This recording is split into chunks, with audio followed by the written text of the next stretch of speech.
Hello students, क्या हाल चाल। स्वागत है आप सभी का हमारे YouTube channel stars vision classes पर, जिस पर आप सभी पढ़ते हैं बीएससी के लिए जूलॉजी, बॉटनी और केमिस्ट्री। जिसमें कि आज हम आप सभी के लिए बीएससी 5th सेमेस्टर की बॉटनी की पेपर फर्स्ट की सिलेबस लेकर आए हैं। जिसमें कि आपकी बुक का नाम है, आपकी पेपर फर्स्ट का क्या नाम है, plant physiology, metabolism and biochemistry. ये आपकी बुक है, जिसमें कि हम सबसे पहले यूनिट 1 पर डिस्कस करेंगे। जिससे पहले कि मेरी आप सभी से रिक्वेस्ट है कि यदि आप सभी चैनल पर नए हैं तो सबसे पहले सब्सक्राइब कर लें। यदि आप सभी को इस सिलेबस की पीडीएफ चाहिए तो आप सभी कमेंट करके बता सकते हैं। उसके लिए आप सभी हमारे टेलीग्राम ग्रुप से ज्वाइन हो सकते हैं। आप सभी कमेंट करके ज़रूर बताएं यदि आप सभी को पीडीएफ चाहिए तो। इसके बाद चलते हैं हम अपने फर्स्ट यूनिट की तरफ। फर्स्ट यूनिट क्या है आपका, plant water relation, mineral nutrition, transpiration and translocation in phloem. यानी कि इसमें कौन कौन से टॉपिक आप सभी को पढ़ने हैं।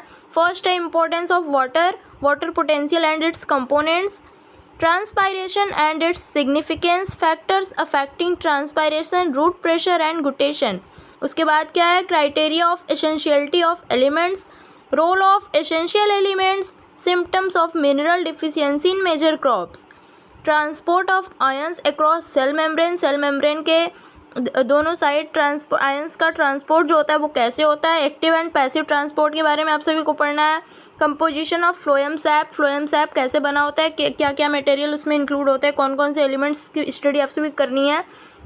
ग्रिडलिंग experiment, pressure flow model, pressure flow model, ये आप सभी का फर्स्ट यूनिट है। सेकेंड यूनिट क्या है, सेकेंड यूनिट है कार्बन ऑक्सीडेशन, जिसमें कि सबसे पहला पॉइंट आपका है क्रेब्स साइकिल, जो कि बहुत ही इंपॉर्टेंट है। Glycolysis, fate of pyruvate, aerobic and anaerobic respiration and fermentation, regulation of glycolysis, oxidative pentose and phosphatase pathway, oxidative decarboxylation of pyruvate, regulation of Krebs cycle, Krebs cycle का regulation कैसे होता है, mitochondrial electron transport, oxidative phosphorylation, ATP synthetase, chemiosmotic mechanism, PO ratio, cyanide resistant respiration, factors affecting respiration. इसमें क्या क्या आप सभी को पढ़ना है, क्रेब्स साइकिल पढ़ना है, ग्लाइकोलिसिस। उसके बाद इंपॉर्टेंट पॉइंट कौन कौन से आपके हैं ये mitochondrial electron transport, oxidative phosphorylation, ये इंपॉर्टेंट टॉपिक है आपका। उसके बाद है cyanide resistant respiration and factors affecting respiration, यानी कि रेस्पिरेशन को अफेक्ट करने वाले फैक्टर्स कौन कौन से हैं, इसकी स्टडी आप सभी को सेकेंड यूनिट के अंतर्गत करनी है। बढ़ते हैं थर्ड यूनिट की तरफ। थर्ड यूनिट क्या है आप सभी का, थर्ड यूनिट है नाइट्रोजन मेटाबॉलिज्म, जिसमें कि nitrate assimilation, biological nitrogen fixation, जिसमें कि examples of legumes and non legumes, यानी कि लेग्यूम्स एंड नॉन लेग्यूम्स के एग्जांपल के साथ आप सभी को बायोलॉजिकल नाइट्रोजन फिक्सेशन की स्टडी करनी है।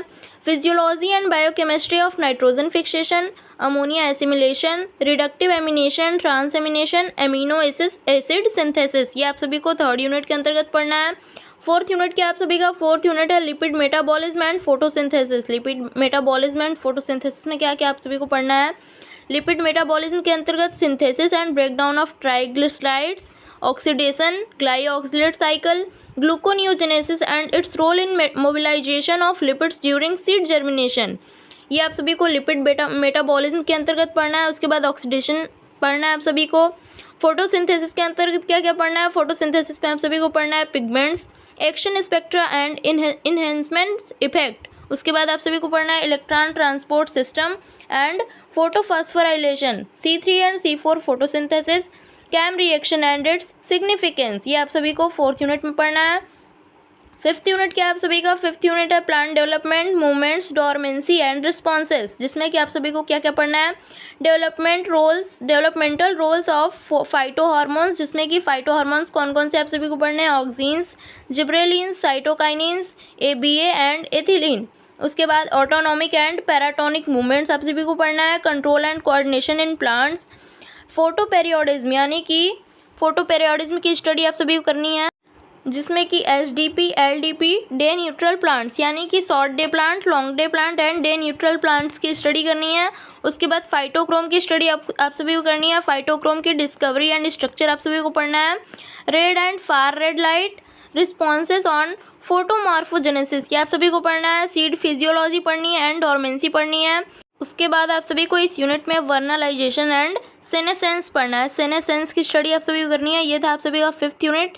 देखते हैं सिक्स यूनिट में आप सभी को क्या क्या पढ़ना है। सिक्स यूनिट क्या आप सभी का, सिक्स्थ यूनिट है बायोमोलिक्यूल्स, यानी कि सिक्स्थ यूनिट में बायोमोलिक्यूल्स की स्टडी आप सभी को करनी है, जिसमें कि कार्बोहाइड्रेट्स नॉमेनक्लेचर एंड क्लासिफिकेशन, यानी कि कार्बोहाइड्रेट्स के नॉमेनक्लेचर एंड क्लासिफिकेशन की स्टडी आप सभी को करनी है। रोल ऑफ मोनोसैकेराइड्स, मोनोसैकेराइड्स में कौन कौन से पढ़ने हैं, glucose, fructose, sugar, alcohols, mannitol and sorbitol पढ़ना है आप सभी को। डाइसैकेराइड्स में सुक्रोज, माल्टोज, लैक्टोज पढ़ना है।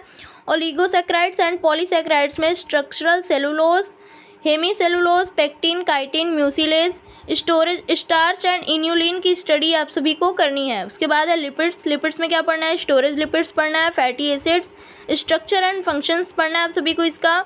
स्ट्रक्चरल लिपिड्स में आप सभी को फास्फोग्लिसराइड्स, लिपिड फंक्शन में आप सभी को क्या क्या पढ़ना है, cell signals, cofactors, prostaglandins, introduction of lipid micelles, monolayers and bilayers आप सभी को सिक्स्थ यूनिट में पढ़ना है। सेवन्थ यूनिट क्या है, सेवन्थ यूनिट है आप सभी का प्रोटीन्स। फर्स्ट है इसमें आपका प्रोटीन्स में क्या पढ़ना है, स्ट्रक्चर ऑफ एमिनो एसिड के structure, peptide bonds, levels of protein structure, यानी कि प्रोटीन स्ट्रक्चर के लेवल्स के बारे में पढ़ना, जैसे primary, secondary and tertiary structure होते हैं। इसमें आप सभी को primary, secondary, tertiary and quaternary structure की स्टडी करनी है। आइसोइलेक्ट्रिक पॉइंट आप सभी को पढ़ना है। Protein denaturation and biological roles of proteins की स्टडी आप सभी को करनी है। सेवन्थ यूनिट में ये आप सभी का न्यूक्लिक एसिड में क्या पढ़ना है, स्ट्रक्चर ऑफ नाइट्रोजन बेसिस के स्ट्रक्चर के बारे में पढ़ना है। Structure and function of nucleic acid denaturation and renaturation और mRNA की स्टडी आप सभी को करनी है। एट्थ यूनिट है आप सभी का एंजाइम्स में क्या पढ़ना है आप सभी को, स्ट्रक्चर ऑफ एंजाइम के स्ट्रक्चर के बारे में, holo enzyme, apo enzyme, cofactors, coenzyme and prosthetic group, mechanism of action, activation energy, lock and की हाइपोथेसिस आप सभी को पढ़ना है। एंजाइम्स का लॉक एंड की मॉडल जो है वो पढ़ना है। एंड इंड्यूस्ड फिट थ्योरी आप सभी को पढ़नी है इस यूनिट में।